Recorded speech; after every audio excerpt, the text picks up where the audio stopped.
Good morning and good afternoon, everyone. Welcome to the APA Justice June monthly meeting. My name is Jeremy Wu. I'll be moderating today's meeting with a lot of help from Professor Stephen Pei and Vincent Wang. My role is to keep the meeting on schedule, facilitate Q&A, and transition from speaker to speaker and from topic to topic. We're scheduled to end the meeting at around 1 p.m. Eastern Time. Given the topics that we will be covering, there is a good chance that we will go over time. We will cover all the items on the agenda. The Q&A session may go beyond 1 p.m. Eastern Time. So to stay on time, I may be rude and apologize in advance if I must interrupt because the allotted time is running out. APA Justice monthly meetings are by invitation only. We're recording today's meeting to help prepare a summary. Video portions of today's meeting may be posted publicly with the speaker's permission. A written summary will be posted at apajustice.org after the speakers have a chance to review it. Otherwise, the monthly meetings are off record. Please raise your questions or comments during the Q&A using the Q&A feature on your Zoom screen. We'll try to address them as time permits or after the meeting. As usual, we will start our monthly meeting with updates from CAPAC, Advancing Justice AAJC, and Asian American Scholar Forum.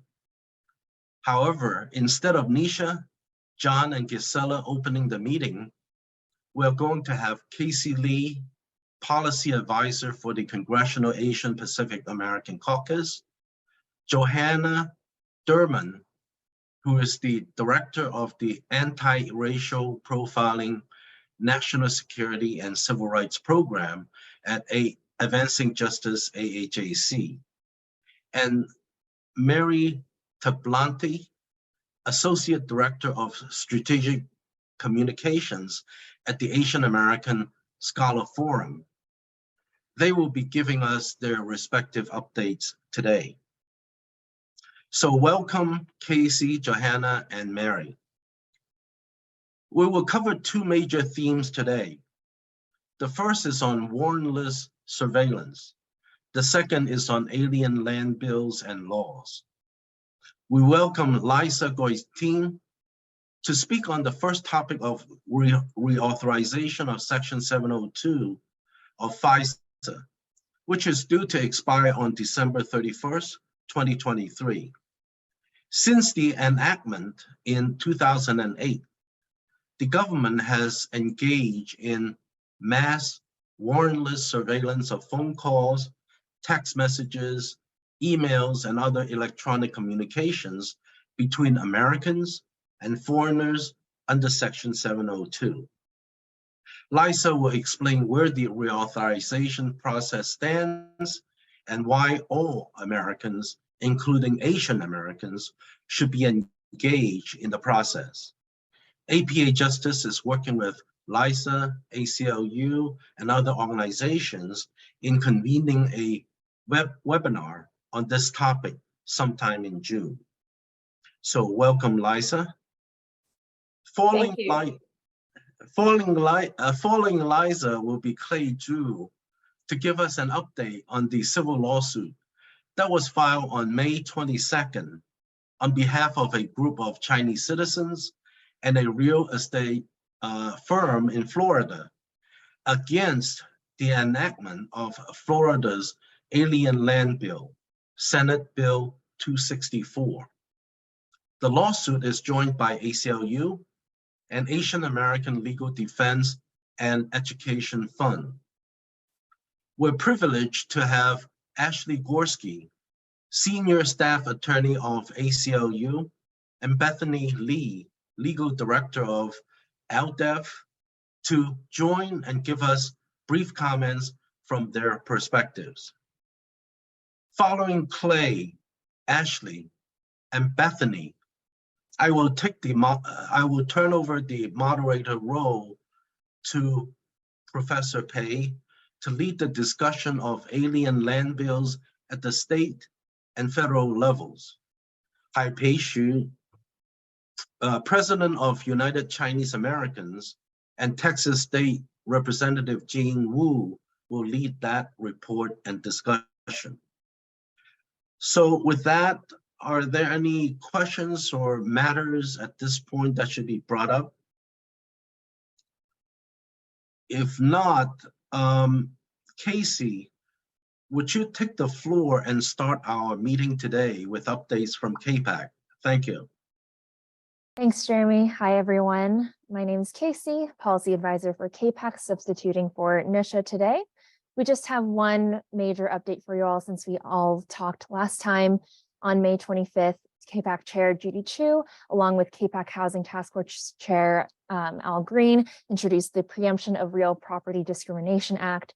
And as a quick reminder, this legislation would preempt at the federal level state laws such as Florida's SB 264 that would prohibit or otherwise restrict the purchase of real property of an individual based on their country of citizenship. So we just wanted to say thank you so much to everyone on this call who has supported and amplified this bill. We had nearly 30 different organizations endorse it officially. And we want to also reiterate that CAPAC will continue to closely monitor this issue, but also is grateful for spaces like these ones that continue to work on this issue as well. And please feel free to flag anything related to this to us. And in closing, I just want to uplift this primer on this alien land law issue that was published on Just Security and was penned by Edgar Chen, advisor to NAPABA, that I'm sure many of you have seen before, but just again wanted to re-uplift this for you all. It's a really good read. And thank you again, Jeremy and everyone at APA Justice for having me on today. I'll stick around for any questions in the chat, but also many of you have my email address as well. Thank you. Thank you, Casey. Quick question. For the Judy Chu and Al Green bill, are you still open to organizations signing up to support it? Certainly. So of course, our press release already went out in terms of what the bill getting introduced, but we can always update on our website the list of organizations who are endorsing it and just have that live updated in real time. So feel free to reach out to me and I'll put my email again in the chat if your organization is interested in endorsing the bill. Thank you, will do. Next, Johanna, welcome. And would you give us a 5-minute update from Advancing Justice AAJC? Sure, thank you so much. Joanna Derman here from AAJC, filling in for John Yang. I just have 3 quick updates for you all. Number one, we have developed messaging guidance and suggested talking points on how to frame conversations and policy work related to U.S.-China's strategic competition. This is something that has been certainly on my mind, and I know other people's minds, as orgs have been pulled into what are thought as more traditionally distinct foreign policy spaces. We really want to equip lawmakers and advocates with the rhetorical tools that they can use to push back against harmful China threat inflation policy, or the narrative that U.S.-China competition is a zero-sum game. So I'm happy to drop that link to our messaging guidance in the chat. The second thing is that, as some of you may know, AAJC has been working on a database to track all the discriminatory land laws being introduced across the country. That database has gone live. I will drop that link in the chat as well. It uses 3 categories of land, such as agricultural land, critical infrastructure, and real property, and only includes bills that apply to individuals.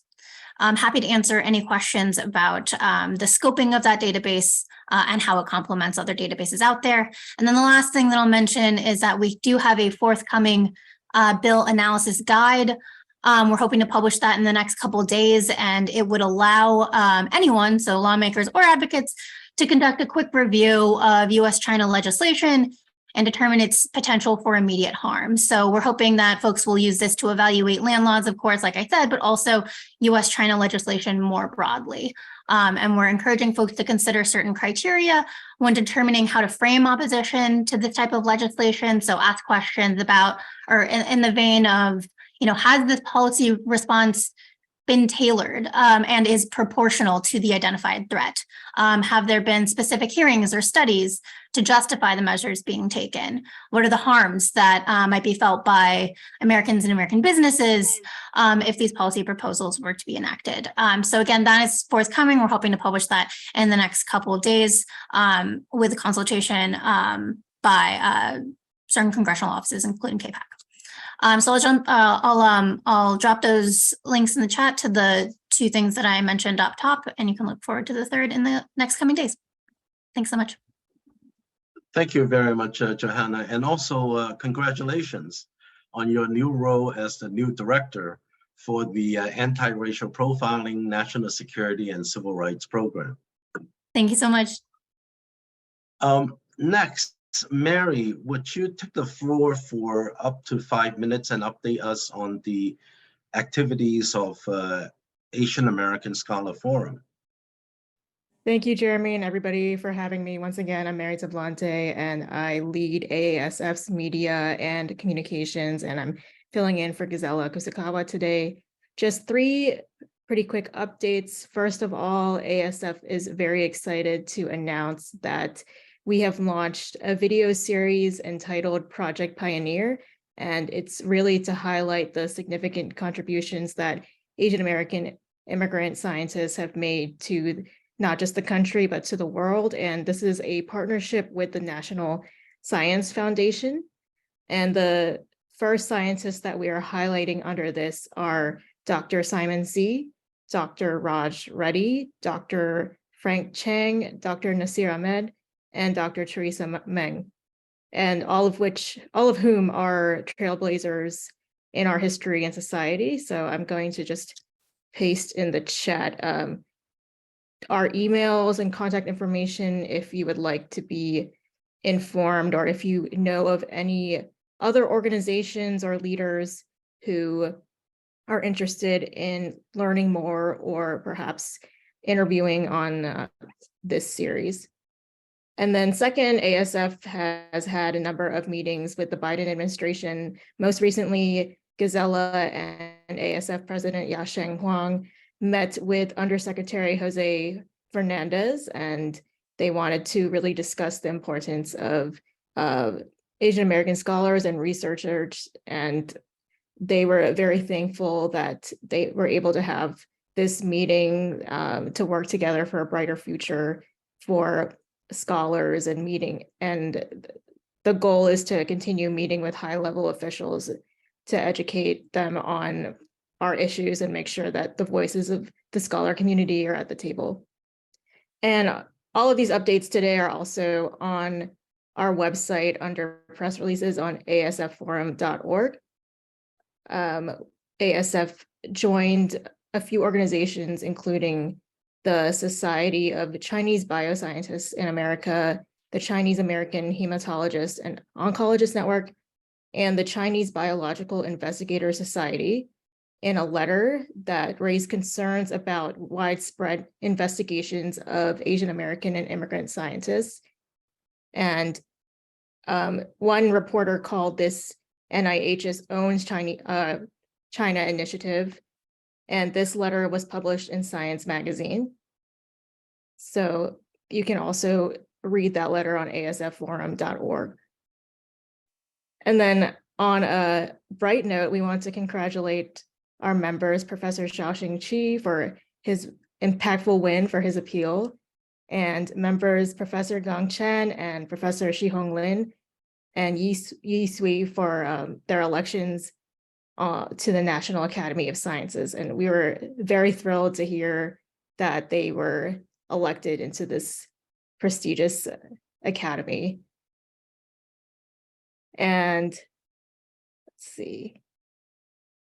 And finally, we are having an event this week on June 8th at 5:30 Eastern. It's called Demystifying Presidential Appointments. We're partnering with APEX, the Asian Pacific American Institute for Congressional Studies, on this. And presidential appointments are really a way to get more representation for Asian Americans and Asian American scholars to plug into the federal government. So we really hope that we get a lot of presence at that event. And I will also plug the flyer and the link to register in the chat. And we hope, if you haven't already, subscribe to ASF's newsletter and updates to get the latest information on all of those updates. Thank you. Thank you, Mary. That's a load. As far as you know, in the meeting with at the State Department, did the discussions cover student visa issues as well as cross-border interrogations? I didn't get a readout of that meeting, so I'll have Gisela follow up later. Okay, all right, thank you. Next, Liza, would you take the floor for, say, 10 minutes and kindly share your remarks on the reauthorization of Section 702? Great. Thank you so much, Jeremy, and everyone else at APA Justice for inviting me to participate in this call to talk about this incredibly important legislative battle over the reauthorization of Section 702 of FISA. Section 702 authorizes warrantless surveillance, and for that reason, it's supposed to be targeted only at foreigners overseas. But for the last 15 years, it has become a rich source of warrantless access to Americans' communications, their emails, their phone calls, their text messages, in a way that completely undermines both Congress's intent and Americans' constitutional rights.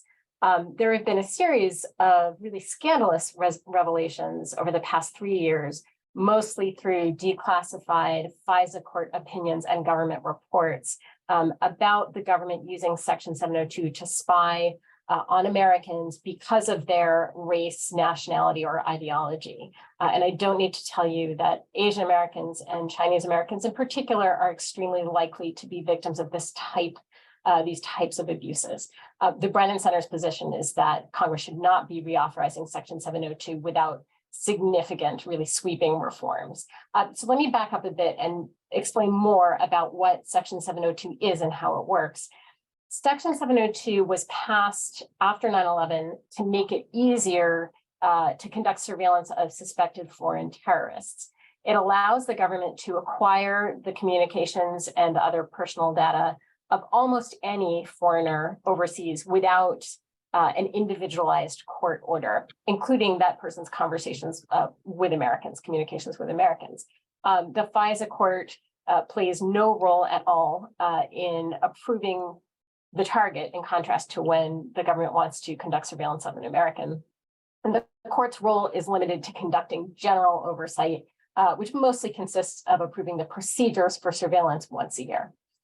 Section 702, even though it can only be targeted at foreigners overseas, inevitably sweeps in enormous volumes of Americans' communications because Americans talk to foreigners. If the government's purpose were to eavesdrop on those Americans, it couldn't do it through Section 702. It would have to obtain either a warrant in a criminal investigation or what's called a Title I order in a foreign intelligence investigation. That's an order that the government gets from the FISA court if it can show probable cause that the target is an agent of a foreign power. So to prevent Section 702 from being used to get around those protections, Congress did two things. It required the government to minimize the collection, sharing, and retention of Americans' information. And it required the government to certify to the FISA court on an annual basis that it is not using Section 702 for the purpose of spying on Americans. That's called reverse targeting, and it's expressly prohibited. So what's become very, very clear in recent years is that these protections for Americans' rights have completely failed.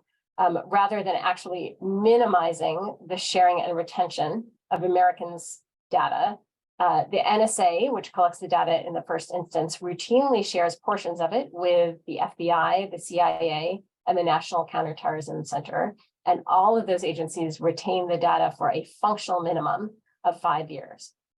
Moreover, and this is really the crux of the problem, all of these agencies have adopted rules, which the FISA court has approved, that allow them to run electronic searches of the data for the purpose of finding and retrieving Americans' phone calls, emails, text messages, etc.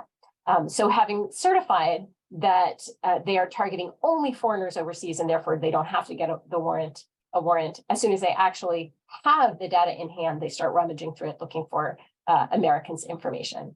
This is a bait and switch that drives a massive hole through the protections of the Fourth Amendment and through the protections of FISA.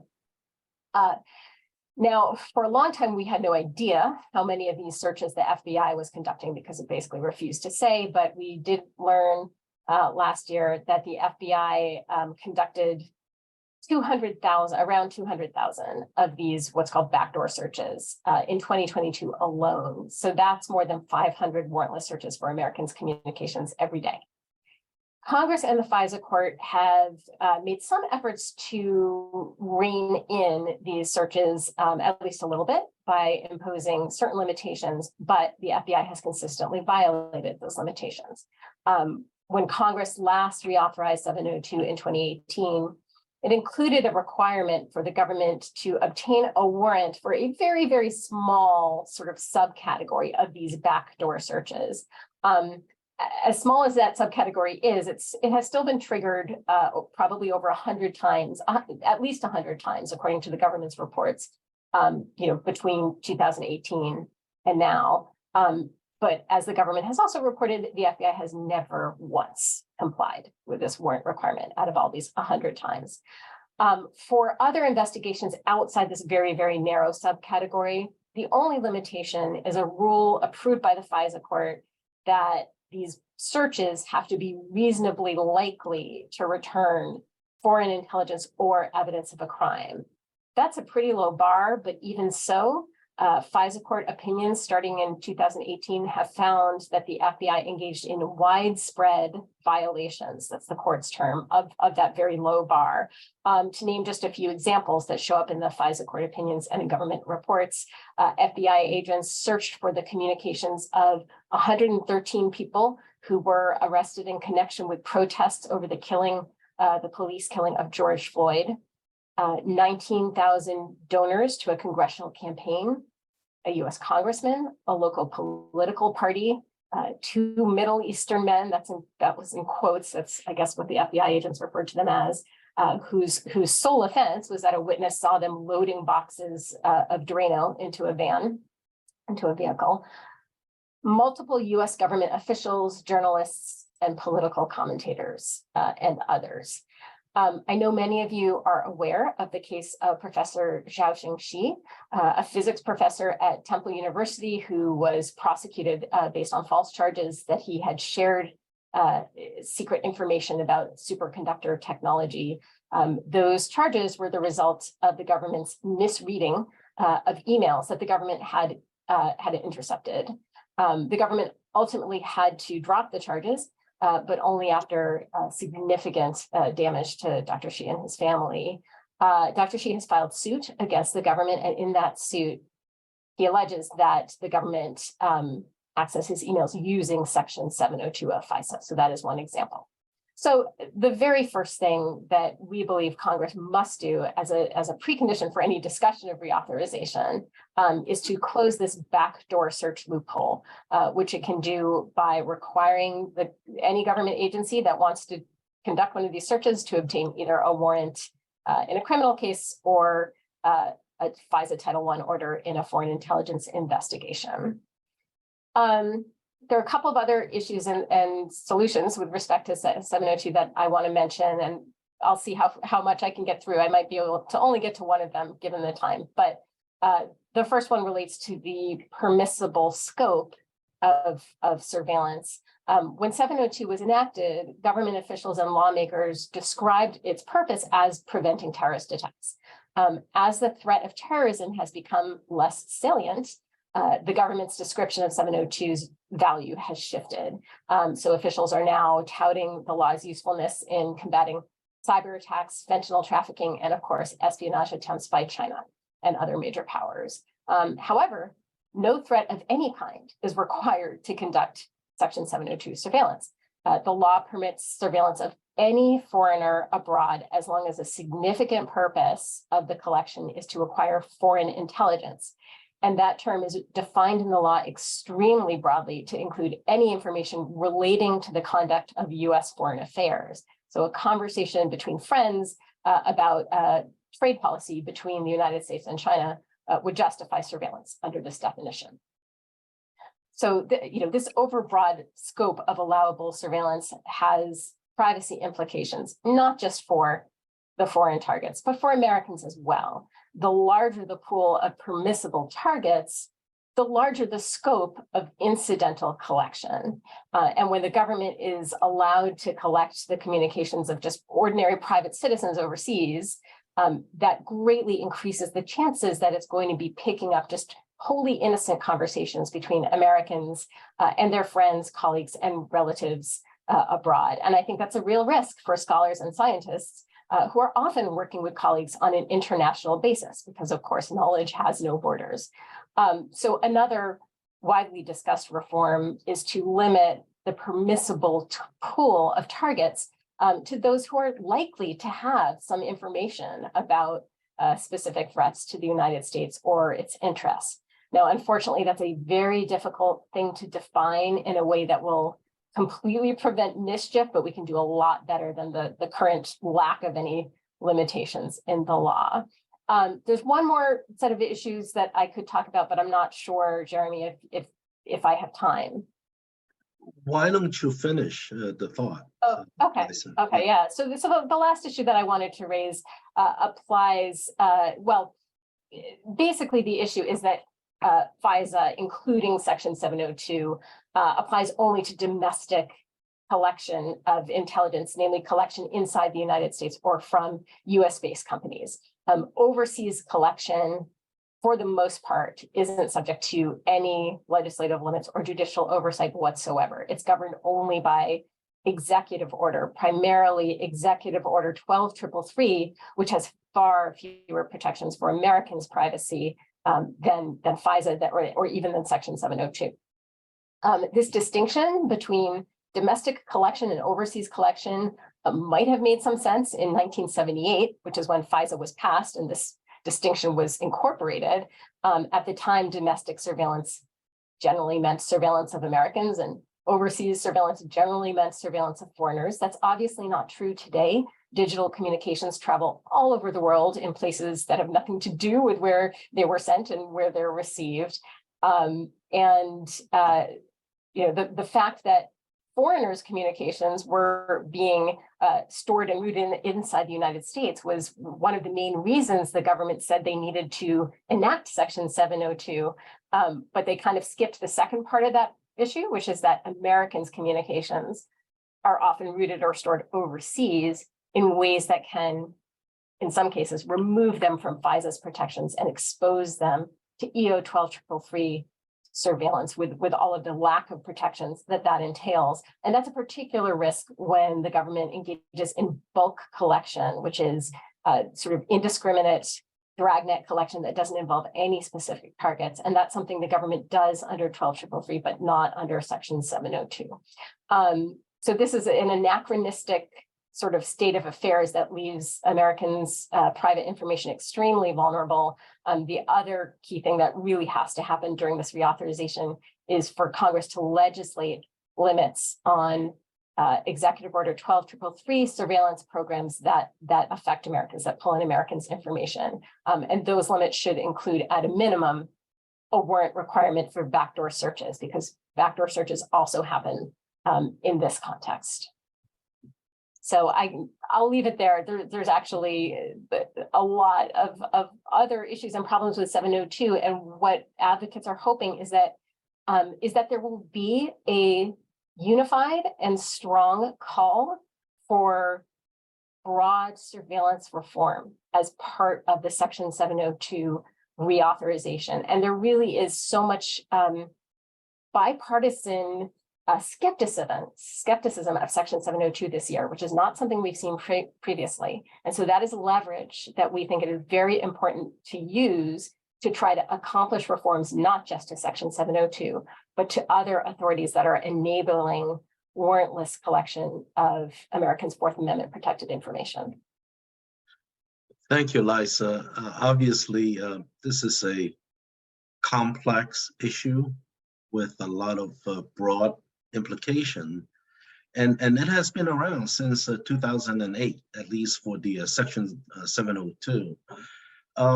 So it doesn't do fairness to you and the topic to have only a 10-minute discussion. So we are planning, APA Justice is planning with LISA, with ACLU, with a few other organizations on a possible webinar. And we have a tentative date of June 22nd, but some details need to be worked out.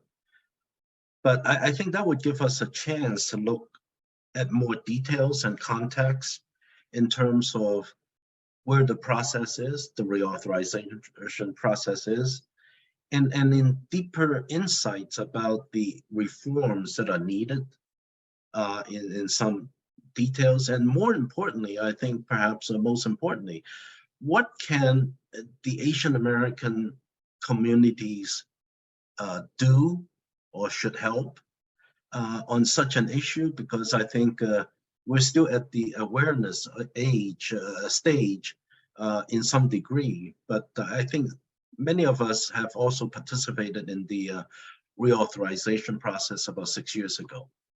So I think that's an upcoming event. I think we would like to give you a heads up, or everybody a heads up, and the tentative date for that webinar is June 22nd. With that, let me at this point welcome Clay Zhu. Please take the floor for up to 10 minutes and update us on the lawsuit against the Florida alien land law. And Clay will be joined after his talk by Ashley and Bethany. So Clay, would you start your presentation or report at this point? All right, thank you, Jeremy. Good to see everyone here. I just provide 3 updates today. First one is 4 weeks ago, the Florida governor signed the SB 264 bill, and it became law, which will take effect about 4 weeks from now on July 1st. So we have very limited time to respond. And this is why ACLU, ALD, EF, and CALDA have joined forces to file this lawsuit against this discriminatory law. We filed the lawsuit 2 weeks ago on May 22nd. We are very fortunate to locate enough plaintiffs and candidates to figure out what claims we will bring and what kind of remedies we will seek. Right now, our legal teams are working overdrive right now to prepare and finalize a motion for preliminary injunction. We hope to file it tomorrow. The goal is to stop the implementation of this law on July 1st. So we have very short time to file this motion, as well as let the other party, the Florida state government, to respond. And also we need to ask the judge to allow us to have an expedited briefing schedule, so the judge will have enough time to issue a ruling before July 1st. So that's everything we're doing right now. We're throwing everybody onto this motion. Hopefully we can get this done tomorrow. We have also received tremendous support from all kinds of organizations and the communities as well. I did the WeChat case about almost 3 years ago. And one of the most difficult thing at that time was to finding and locating enough and suitable plaintiffs. Within 24 hours, after the Florida law was passed and was signed by the Florida governor, I received almost like 2 dozens of inquiries from people living in Florida asking me, can I be a plaintiff? That's really, satisfying to me, showing our communities have really realized this is something we need to take a stand. Of course, we have received tremendous support from our sister and partner organizations, such as ACLU, ALDEF, and other organizations as well. We're also monitoring the situations in other states. Texas is not, the bill in Texas has not completely died yet. There is a special session to be called, I think, very soon. And the Texas bill will be discussed and debated as well. I believe the Texas governor has a political agenda to push here. So we might see Texas passing a similar law in the coming weeks. And that's something we have to pay attention to. Of course, some other red states have already passed the bills. Some of them have not targeted individuals. Those are probably okay in terms of getting rid of discrimination against the Chinese American communities. But those laws have their own problems as well. There are about a dozen other states are actively considering those bills just for the purpose of, for the sake of the next election cycle. A lot of the red states are trying to score some political points and trying to be the biggest China haters in the political landscape. So we are closely monitoring the situation. And if any of those bills pass and if any of the laws targets individuals, we will go there and we will file legal challenges. And that's our bottom line. We are facing not only the bills in multiple states, but I've also seen presidential candidates, that's also including the Florida governor, that are taking a stance, of course, against China, but also that brings in Chinese Americans into the picture as a scapegoat. So this is a really dangerous political trend we are trying to fight against. Legally speaking, there's only so much we can do. We've seen a lot of community efforts happening in Texas and in Florida. One of the reasons the tax bill has been stalled is because of the tremendous work by Professor Pei and so many other people and so many Texas-based organizations lobbying the legislature, voicing our opposition to the bill and everything. So I'm very pleased to see that efforts going on at so many different locations. But as lawyers, you know, we're the last stop. We're trying to fight a law that is already passed, and we hope we can achieve some positive results in the coming weeks and coming month. So with that, I'll leave the floor to Ashley and Bethany. If you ladies have any else to add on, thank you. Yeah, Ashley and Bethany, would each of you take, say, up to 3 minutes to comment on the lawsuit, your different perspectives? And perhaps we start with Ashley and then followed by Bethany. Sure, and I'll keep it brief. Thank you so much for having me today at the meeting to discuss this really important litigation. It is an absolute honor to be working alongside Clay and Bethany on this issue. As Clay was saying, you know, it's extremely important, and we're only going to see this political dynamic continue to play out, and that's why it's essential that we do all that we can to stop this Florida bill in its tracks, to prevent copycat litigation from going forward, and to work alongside so many community organizations that have been doing the hard work of advocating directly with the legislatures to try to stop these bills from going into effect. But unfortunately, because Florida did what it did, as Clay said, you know, we're the last stop, the help of last resort. And now we are just working around the clock to try to get a good outcome for the plaintiffs here and to have this law enjoined before it goes into effect. One other thing I'd underscore, I think everyone is aware of the ways in which this law is stigmatizing and discriminatory just by virtue of it being on the books. But we're representing people whose lives are very concretely affected by this law going into effect. they risk losing deposits on property that they have already contracted for, but the transaction hasn't closed yet. And those are, that's the property that they wanted to purchase for their home, and it's unique, it's irreplaceable. And if this law goes into effect, they're going to lose out on the opportunity to purchase that property. We also represent a real estate brokerage firm that is already seeing a decline in prospective clients and expects to lose a significant percentage of its business as a result of this law. So I'm so grateful that Clay was able to connect with these plaintiffs and that we're in a position to try to do all that we can to stop this law from going into effect. Thank you, Ashley. Bethany?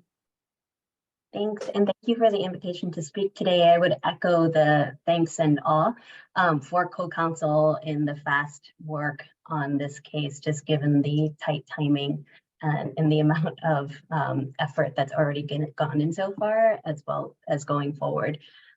We are also just grateful to be working with the Florida community organizations who, even before the law passed, were just working really hard to try to oppose the bill in as many different ways as possible through hearing and other protests.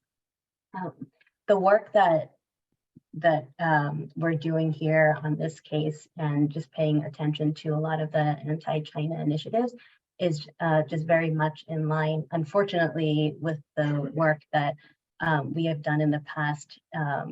For example, post 9/11 with the South Asian and Muslim community, where Asian American communities have been targeted for being national security threats and harmed in ways that we're hearing about, I think, throughout this call today, not just with the alien land law that just passed in Florida and the ones that we continue to monitor, but a lot of the surveillance issues that have affected not Asian American communities across the board, as well as communities of color. And so one of the ways in which we really try to approach our work against violence in the Asian American community is to be paying close attention to how the United States and different states, despite their rhetoric around wanting to protect and support Asian American communities from violence that's happening, but really paying attention to how the policies enacted at different levels still contribute to that violence. And so we appreciate all of the attention and effort that has been put into this. Thank you, Bethany. And also Clay and Ashley for your updates and comments on the lawsuit.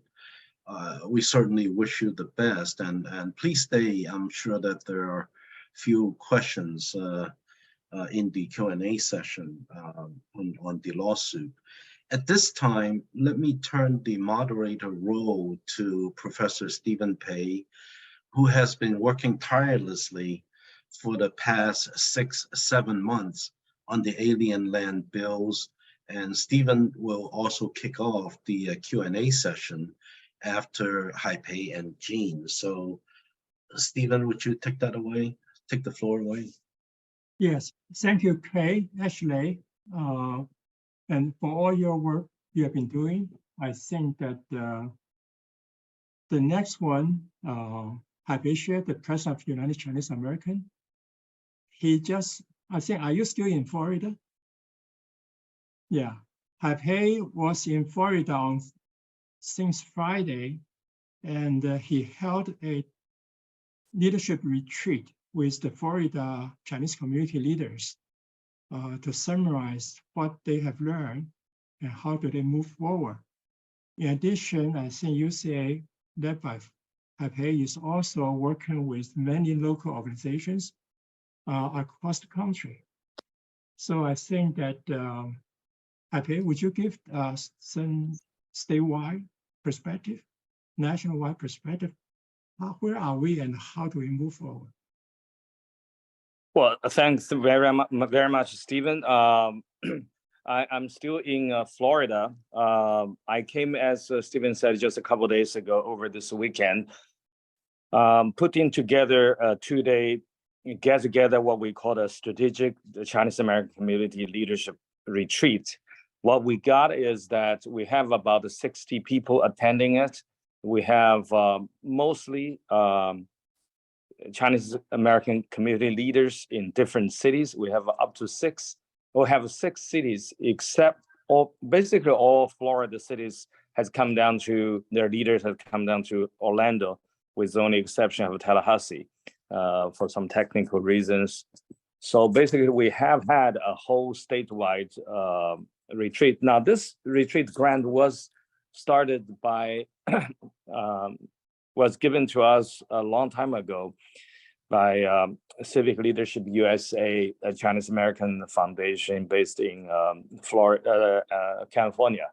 But when we were planning to have some kind of retreat anyway in June, but then all of a sudden this land bill popped up, and we see firsthand, and not just see that, and many of us are on everyday basis involved in fighting this this bill.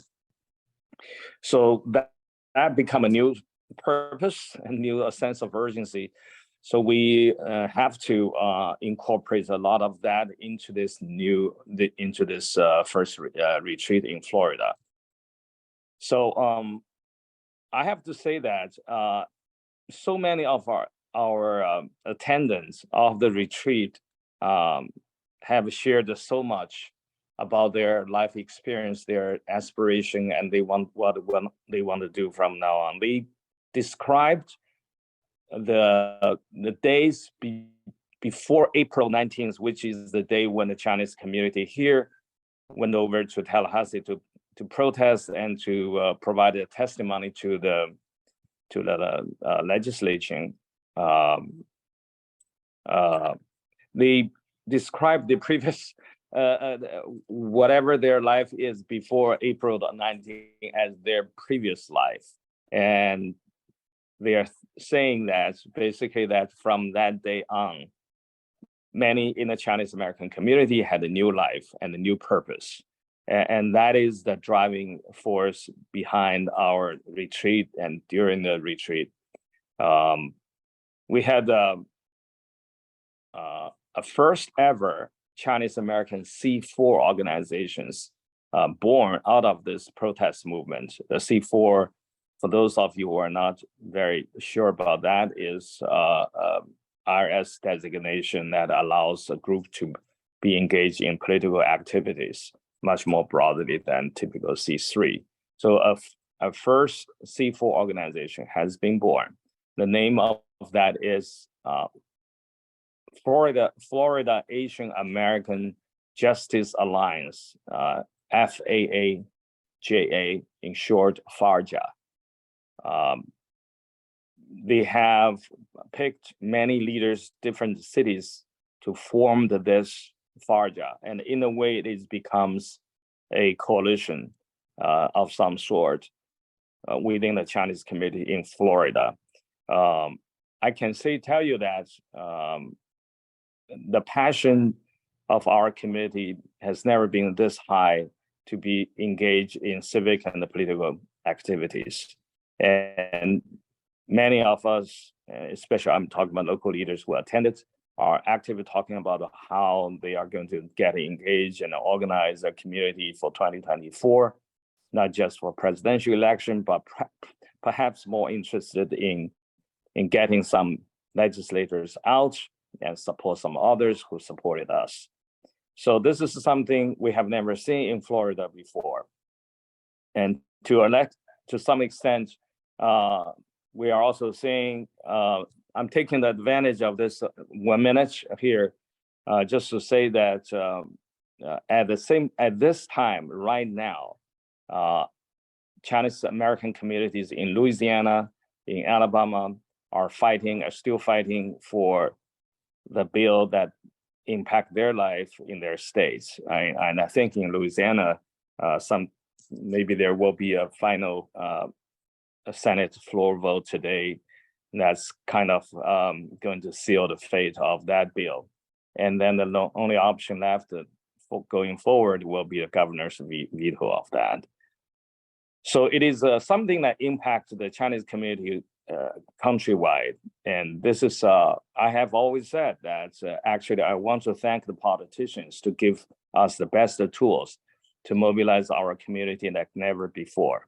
At the same time, I just want to say that we are finalizing some details, but most likely sometime this week, if not this week, next week, we will arrange, UC will arrange either a meeting in person or over the phone with Deputy Assistant Secretary of HUD, whose job is about Federal Fair Housing Act.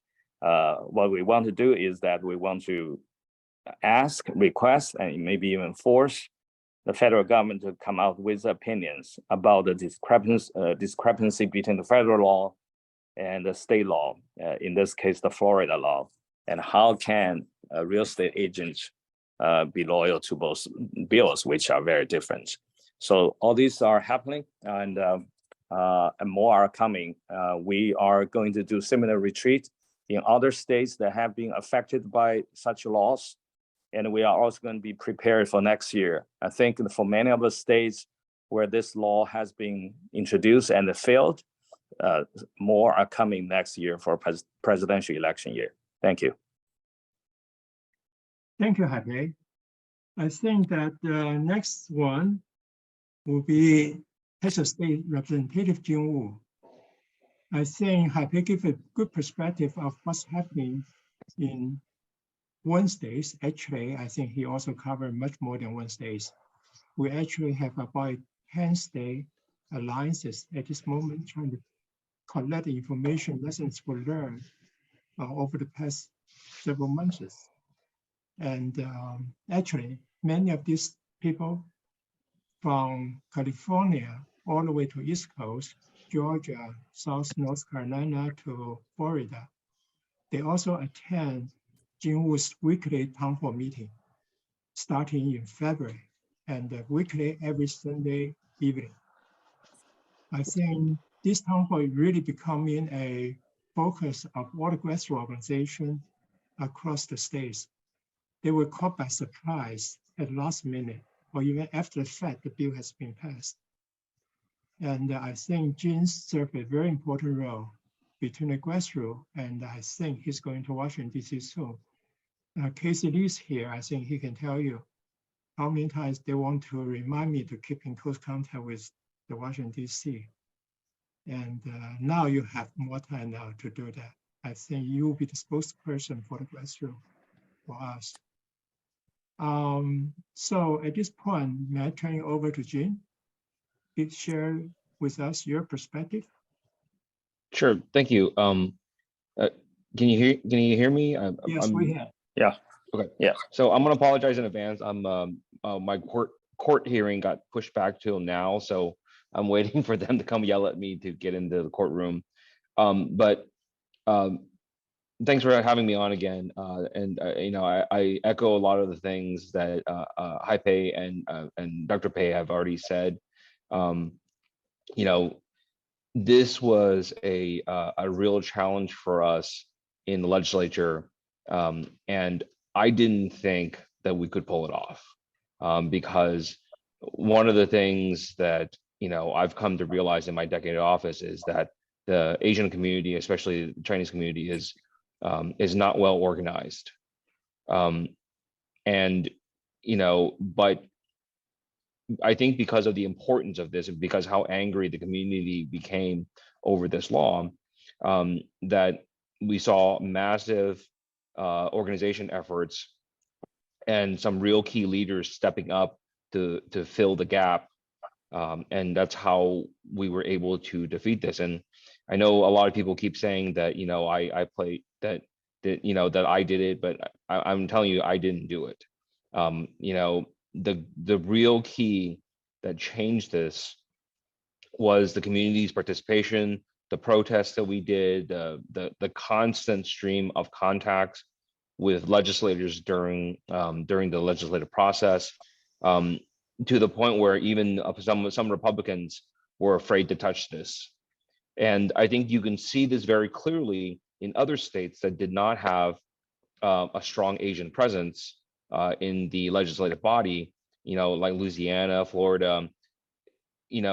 Even people in this process, what I witnessed was, even when we had people who were very friendly to our community, who understood the implications of the law, were hesitant to take the lead in organizing the protests, in doing a lot of other stuff, simply because they felt like it wasn't their place. And that's not true everywhere. I was glad to see, like in many other states, especially African American legislators, just stood up and took the lead in defending against some of these bills. But just a couple of quick points. I've said this again, and I'll keep saying it until we do something about it. But I think that we need more national leadership on this issue, because this is not something that's going away. Texas was not. We're hoping that the bill being defeated in Texas would encourage other states to sort of like go away, but instead, I think this sort of drive to implement these type of bills, as I feared, has spread throughout the rest of the United States, mostly in red states for now, but I think there's a serious concern that it would spread into purple and blue areas. I think this is a existential crisis for the Asian community, and especially for the Chinese community. And we have periods of and waves of anti-Chinese, anti-Asian sentiment in our nation's history, but I think this is one of the highest, one of the strongest pushes against our community that I've ever seen. I think for our community, either we stand up and fight, or I think it's game over. I think if we don't stand up, if we don't push back against this, it's not just going to be the laws.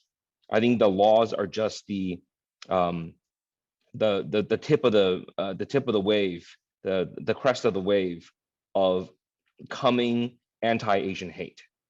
That I think there is a perfect storm of COVID, of tensions with China, and economic factors that are going to create the right environment for dramatically increased anti-Asian hate.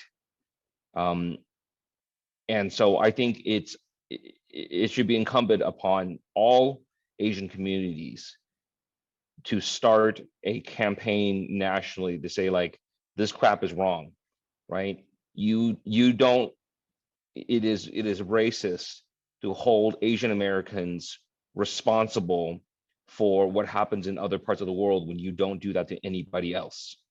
That is a racist trope that has been used against our community since there was such a thing as an Asian American. And I think it needs to happen. It needs to happen now. That there needs to be national push. We need to engage our media celebrities. We need to engage elected officials. We need to engage the president. We need to engage a lot of other groups to push back against this. I mean, just on the news today, there's a piece about the interaction between Chinese warships and the United States warships. This is going to get worse before it gets better. And either we start responding to it, either we start addressing it publicly, either we start aggressively advocating for the Asian community and defending our community like our lives are at stake, or I think really bad things are going to come. So, and I think a part of this is also at a national level fighting these bills.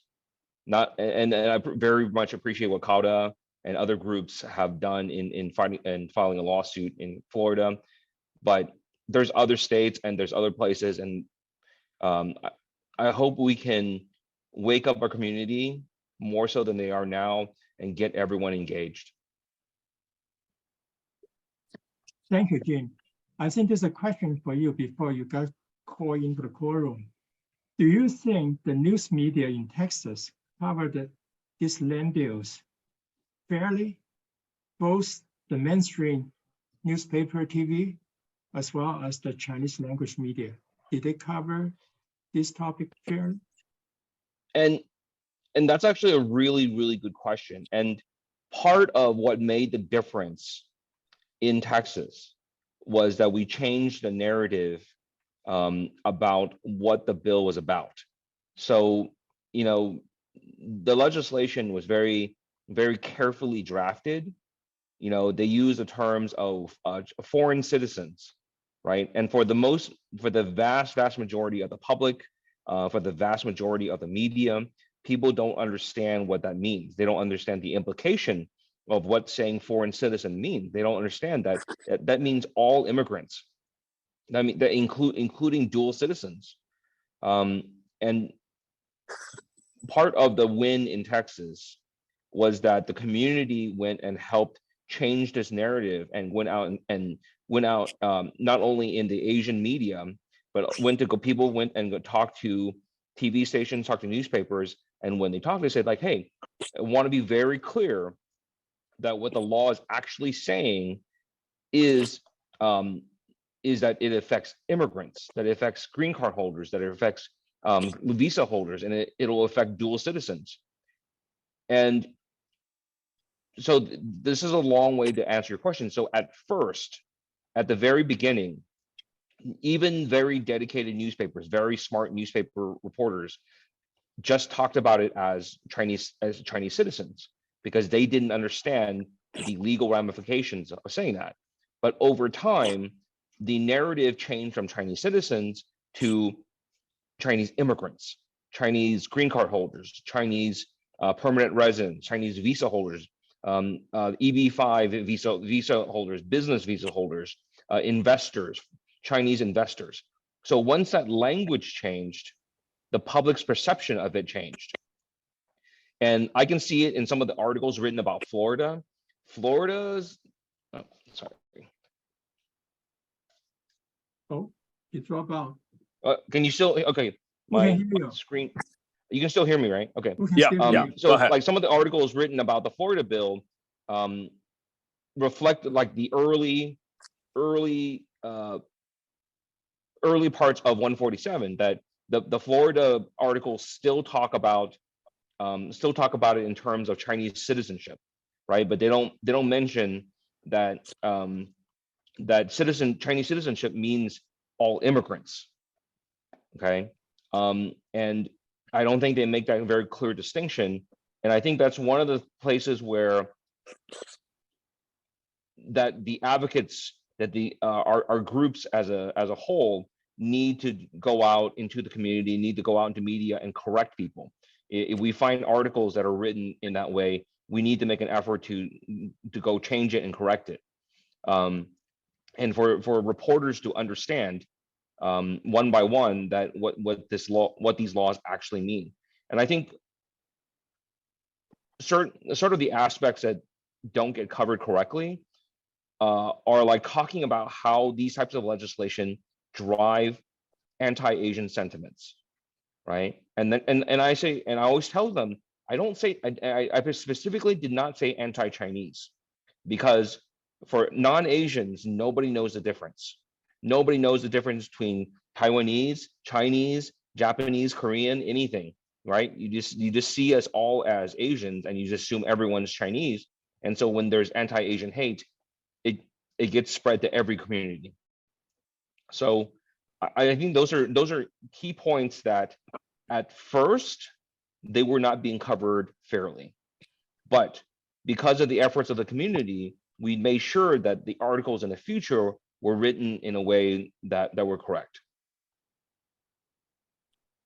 Thank you. I think I want to add, I think that's one issue came up very early. I think back in January at that time, one of the former media executive for medicine recognized the problem at that time. He used her own personal connection, reach out to mainstream media. And that's how the January and February rallies in Texas was pretty well covered by mainstream media. I think to follow up on that one, the other problem we ran into was that I think what Johanna talked about earlier is the Grassroot was not informed early enough. They learned about there's a hearing 3 days or 2 days before the hearing, or even after the bill has been passed. So at that time, we started screaming for help. Then locally, state, we don't have the resources to track all these bills, what's coming, what's going, it's so confusing. And I think Portland Medicine's response, and that's what happened, we did in the March APA Justice meeting, that Portland Medicine proposed we need to create a nationwide media alert network, but not just information, but also strike team. How do we respond to those misinformation? So follow up with that meeting, I think APA Justice, we met with Paula and also Asian American Journalists Club. And on April 17th, we had a roundtable, including all the major APIA organizations, including AAJC, Committee 100, the PAPA, and so on and so forth. That's about a dozen national major organizations talk about how do we respond to the media. We cannot let the mainstream media dictate what they are covering. And quite often, they were just lazy, that's all. Okay, they use the own record they have and play the old song again and again. So I even had a problem with the celebration article on the Houston Chronicle when they talk about APIA Heritage Month, all the wonderful things, play the same old story again. We are the model minority. I told them, you have to talk about SB 147 as well. When we celebrate the Heritage Month, we have all these bills going through Austin right now at this time. And you did not give that enough coverage. And all that actually agreed to publish the article. Unfortunately, that's just 1 day before SB 147 was dead, so that was not. There is a question for John. Have you seen the question? John, you want to ask your question yourself? You will mute yourself.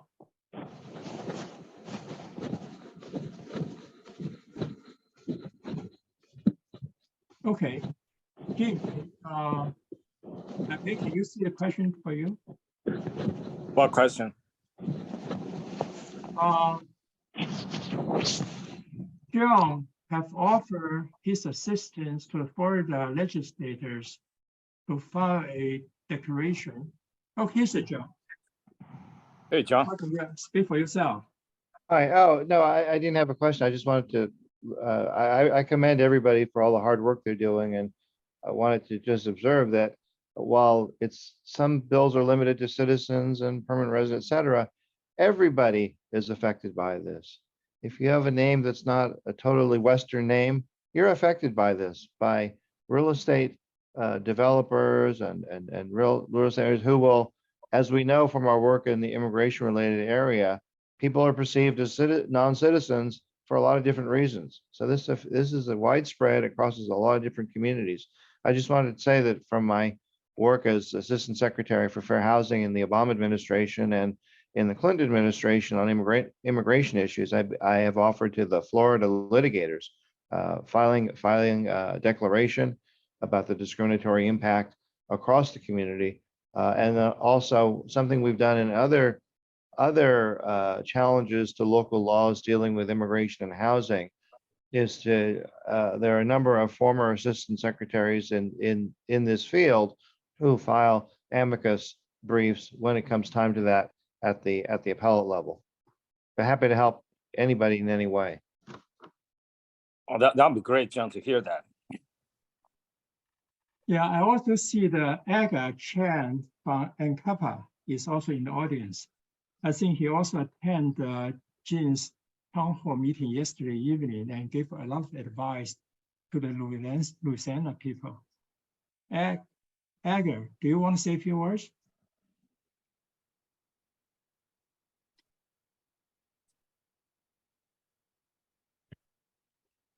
Hi, thank you, and thank you for convening. Can you all hear me? Yes. Yeah.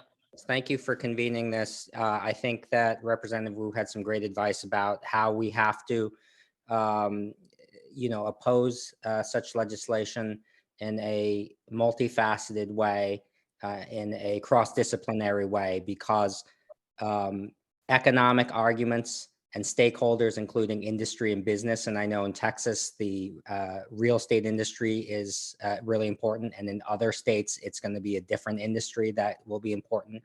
That these are the more important levers than making civil rights and constitutional claims sometimes with different audiences. And that's a real reality check here. But I also think that one of the things that is inspiring for me, and I represent NAPABA, the National Asian Pacific American Bar Association, and it's just inspiring for our members to watch community groups take part in the democratic process here, go to their town halls, to legislatures to testify. I think they need more help on how to do it. I know Dr. Pei has talked about putting a playbook together, and I think for the next round, unfortunately, there will be a next round. We'll need that to go into the playbook, but we have so much information from just these few states that we've been actively involved in order to build that playbook.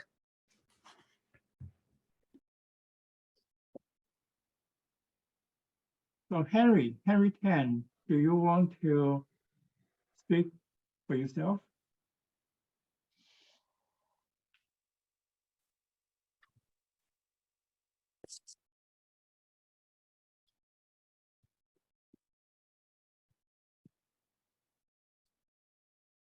Okay.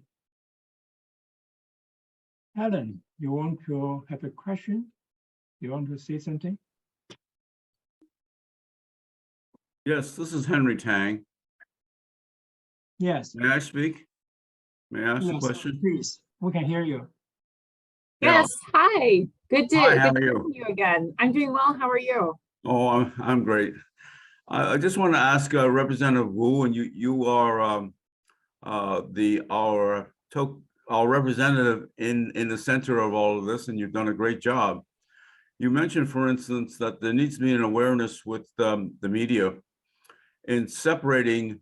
The media seems to sort of amalgamate issues regarding China issues and basically Washington versus Beijing, as well, along with issues that affect Chinese Americans. And therefore, we are forced into this affiliation, shall we say. You're mentioning of an effort to, how should I say, elucidate or educate or bring an understanding, a greater understanding among journalists and media people of this separation. You have some suggestions how they could be done. It needs to sort of be done, I guess, on a national scale. These states, as you say, the fear is that it might be spreading out to many other states. We're all aware of Senator Tom Cotton, of course, recently making a proposal on the Senate floor to expand these restrictions on regarding real estate to all 50 states. So you are prescient in saying it's imminent that this becomes a national issue. Look, I mean, I think at minimum, we need to provide education to our community members to how to talk to the media. And I think providing a workshop, we put up some videos for how to talk to the media and stuff like that would be great. I think one of the key points that I've said and you've mentioned is that we need to make it clear with media when they ask Asian Americans, when they ask Chinese Americans, about the United States' conflicts with China is like, hey, I'm an American citizen, right? I'm loyal to this country. Why, you don't go ask, somebody with English ancestry, what do you think about the monarchy and things like that? We're Americans, we're loyal Americans, and this is our country. And it's discriminatory to our community to treat us as if, if there was a conflict, that we're not going to be loyal Americans. I think that kind of mentality, even though they may not mean anything by it, has to be corrected. We can't let those kind of questions slide. It's very similar to the, getting asked, where are you from? And then the follow-up question of, no, where are you really from, right? It's sort of that idea that mentally, that cognitive bias, that they already assume that Asians will take the side of their home country, right? And will not be loyal Americans. I think we can start with that. I think those are things that need to be addressed. And if we can stop the media from going down those rabbit holes, going down those trails, that would do a lot to help change the narrative. Well, we at the Committee of 100 have had some previous experience with this, starting about 25 years ago with the Wenho Lee case and all the other subsequent cases. It's very long and arduous, and I certainly would suggest that everybody who has the capacity, people like Stephen Pei and Jeremy and Haipei, step up and be willing to speak to the journalists, because they really are not conversant on the separation of these issues. They tend to interview you and say, well, what do you think of all the people in Xinjiang? Well, Xinjiang has not much to do with the Chinese Americans in Texas, Louisiana, or Louisiana or Florida, but they don't know how to separate that. Well, and I think, look, I think if I had a magic wand and I had the resources and I had the connections, I would round up a lot of, I would start a national campaign to talk about some of these issues. And I would drag in, famous Asian Americans, especially in media, and have them help push out the messaging of, hey, we're Asian Americans, but we're Americans first, right? And those kind of ideas, and that will help push back, and that will at least get that idea into the general public's mindset, so that when reporters start thinking of questions, maybe they can check themselves, they can correct themselves instead of having us correct them. And so I don't know if there's a bunch of national groups that have money and have resources, maybe we wouldn't start putting some funds together to put up to design a properly designed national campaign, including collateral, including videos, including statements from celebrities, and help drive that messaging of, blaming Asian Americans for what's happening in the rest of the world is unacceptable. And also, at the same time, it would be a great opportunity to remind Americans of the contributions that Asians and Chinese have made. For instance, having won 8 Nobel Prizes, not for China or any of the Asian countries, but for the United States of America. 8 That's correct. Nobel Prizes were won by Chinese American scientists for the United States of America. Absolutely. Yeah. I said it before, but I'll say it again. It is time for us to be aggressively proud to be Asian. Not just proud, but aggressively proud. Henry, for your information, yesterday morning, Jeremy and I had a long chat with Paula Madison. She just returned. I'm sorry, I got to go, guys.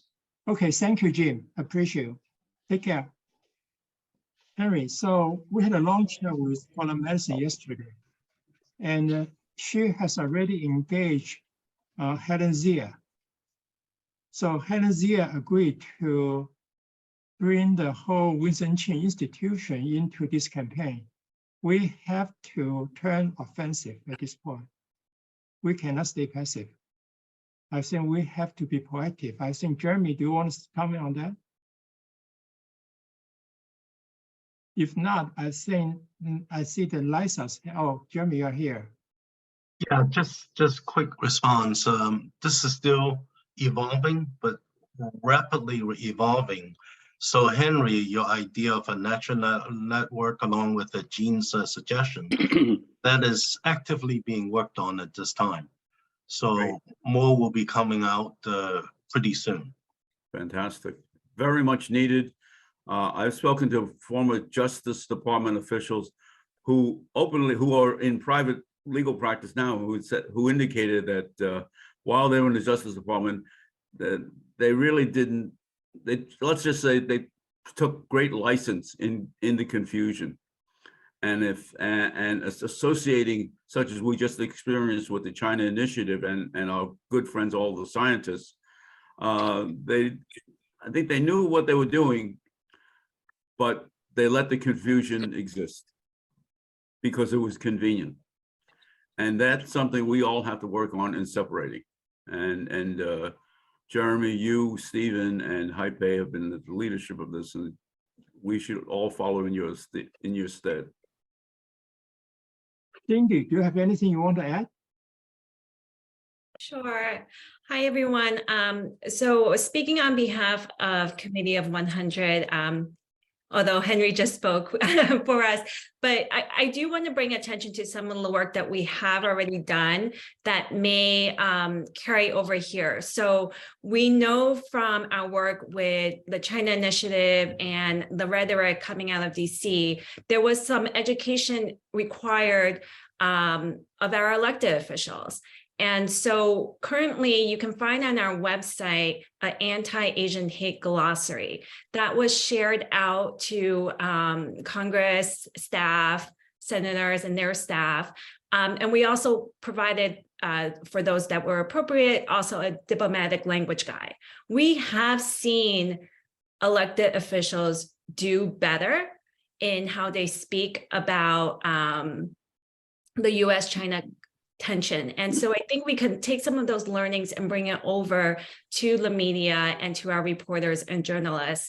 We've talked at length about putting together this playbook. And one thing that Jeremy and I spoke about on Friday is we really just need to get that on paper. And so Committee of 100 is going to work with Paula and those in Texas who recently had to advocate and really push for the bill to be changed. We're going to put that on paper and get a draft of the playbook. It's essential that we have this ready before the fall. And so that's what we're going to do here at C100. This is obviously a collaborative effort. So anyone and any organizations who's interested in getting involved, there is already a round table. And so we welcome everyone to do that. Well, Dennis, you have your hand raised earlier. The next one will be Helen after Dennis. Hi, can you hear me? Yes, we can see you as well. Okay, so for those of us here in Northern California, especially San Francisco, we're somewhat immune to all the stuff that's going on, but clearly we have to be involved. And San Francisco, we Chinese alone are 22% of the population. And throughout the Bay Area, we Asians are over about 30% throughout the Bay Area. And we have been working together. One of the things that we've been doing, and I've been especially trying to do, and I suggest that we may want to think about this, is I don't identify myself anymore as a Chinese American. I identify myself as an American of Chinese heritage. And let me explain why. I think it's important that people all understand that we are Americans. I am an American. I am an immigrant, but I am an American. I am of Chinese heritage, but I am an American. And so I just throw that out because it's a public relations situation that we're dealing with. And I think it's important that we emphasize that we are Americans. We may be of German heritage, we may be of Japanese heritage, we may be of Italian heritage, but we are Americans. So thank you. Thank you, Dennis. Helen?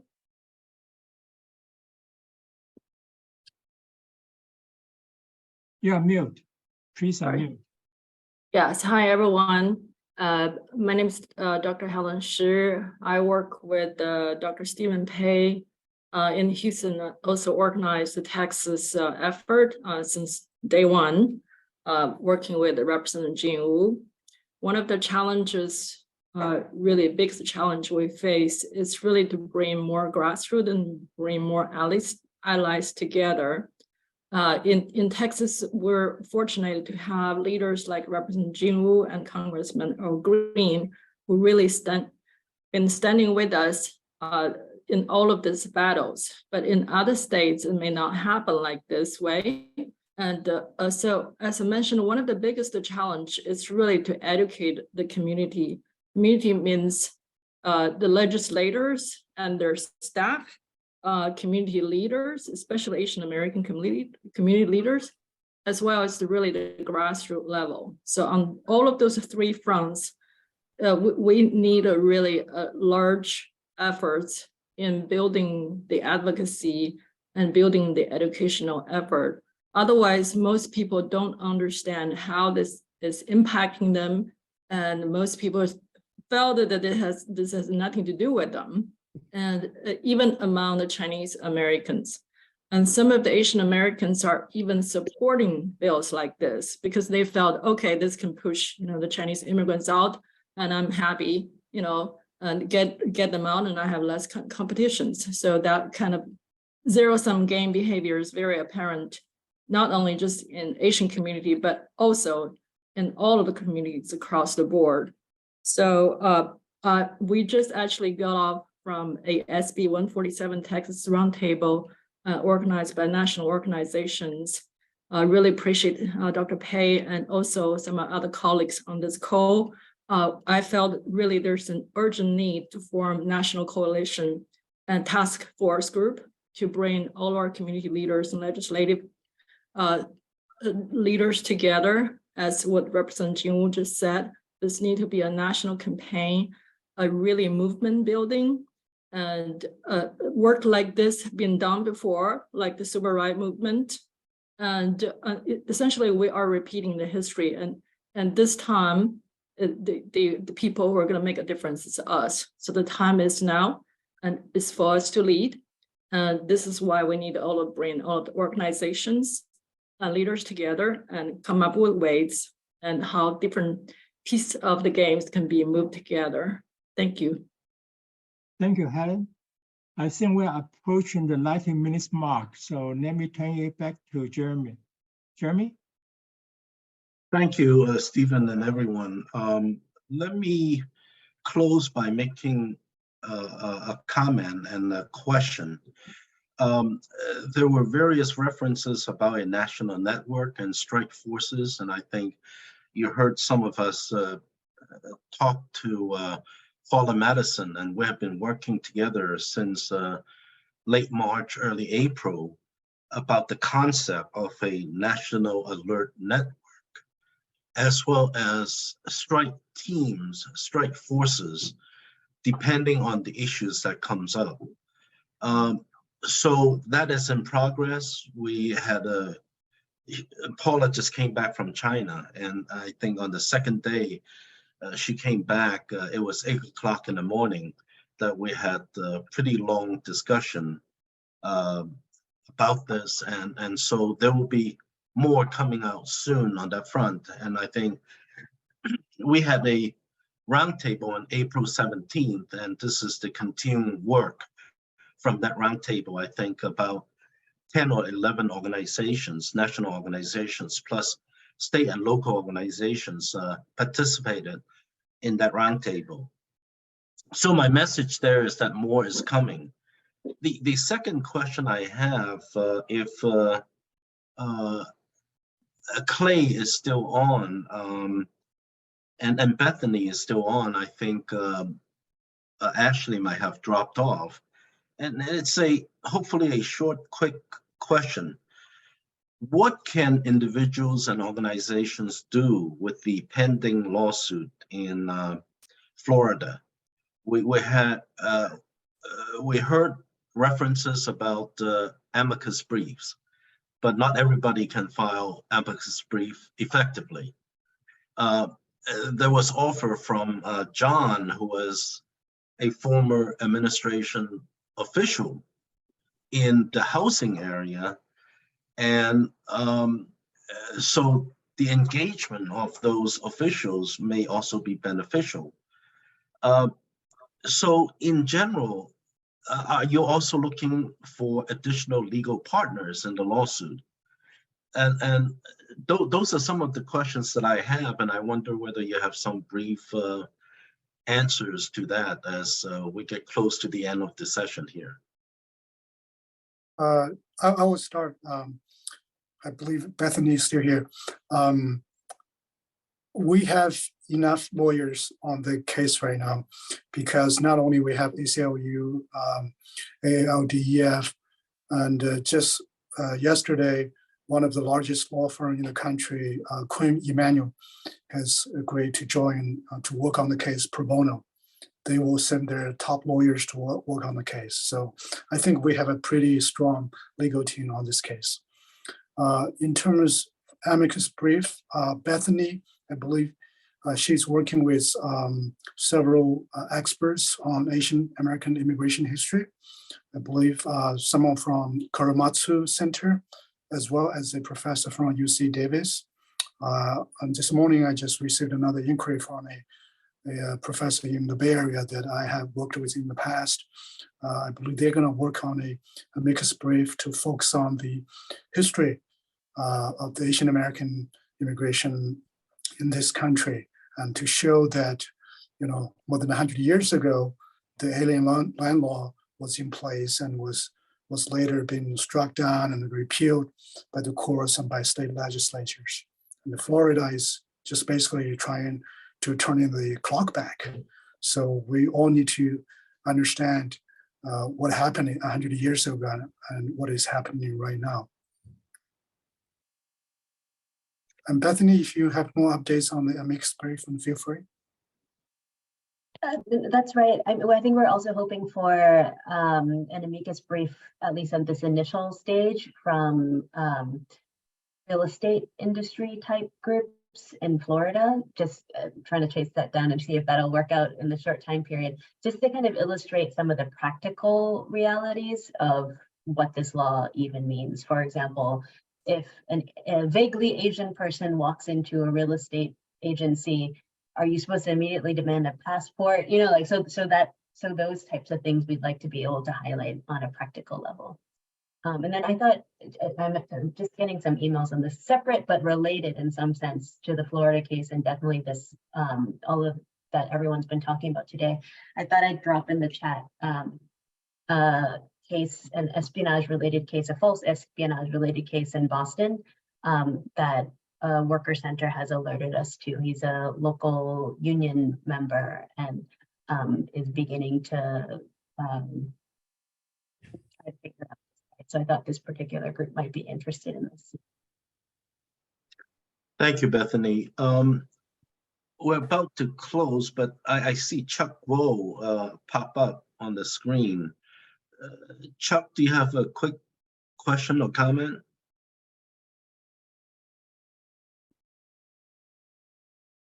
You're muted. Hi, I learned a great deal from in the past few months from when we were against the Texas SB 147, and we wish to continue to fight against those new alien land laws, and that's why we are also looking looking for plaintiff to sue Florida's SB 264, and we are now at the process of looking for a sponsoring attorney at in the middle district of Florida, so they can either sponsor us for admission or pro hoc vice in, so we can prepare the complaint and file it. Chuck, my suggestion is to go offline. I don't know whether there's an advantage. I'm not a lawyer, but I don't know if there's an advantage of filing multiple lawsuits on the same situation. But I would suggest taking the issue offline and maybe working with Bethany, Clay, and ACLU, including Ashley. So with that, I think we are substantially over time. Our next scheduled meeting is Monday, July 3rd, starting at 1:55 p.m. Eastern Time. But it's a day before the July 4th holiday. So we may move it to the day after July 4th or the following Monday, July 10th. We have not made that decision yet, but if you have any preference among those 3 dates, please let us know so we can pin it down. So thank you at this point. I want to thank all the speakers, all the audience, and it has been a tremendous session, a tremendous monthly meeting that we had. Any other thoughts? Otherwise, going once, going twice, then our meeting is adjourned. Thank you.